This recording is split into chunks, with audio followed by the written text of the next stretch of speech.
My name is Robert Gooding. I'm the apprentice instructor here at STOBER Drives in Maysville, Kentucky.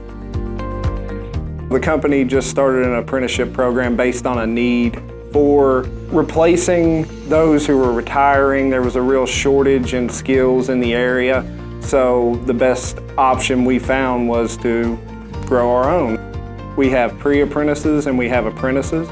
Pre-apprentices join the company out of high school, but we bring them in and really give them an in-depth look into tolerances, really tight tolerances, teaching them how to hold that.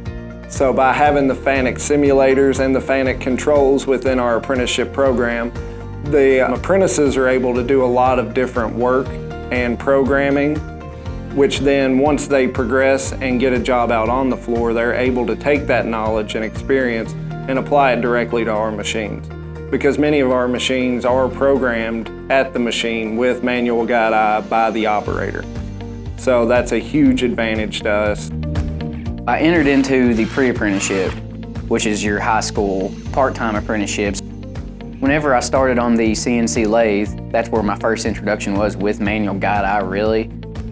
It's really helped in getting used to the cycles and being able to enter those and make adjustments and understanding what each thing is asking of me to do.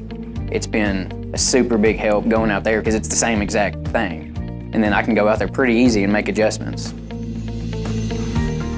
I really take pride in my ability to be able to bring in someone young and off the streets and really give them an opportunity to find a trade that they can enjoy. They get the opportunity to be a sculptor, to be an artist. They get to do so many different things.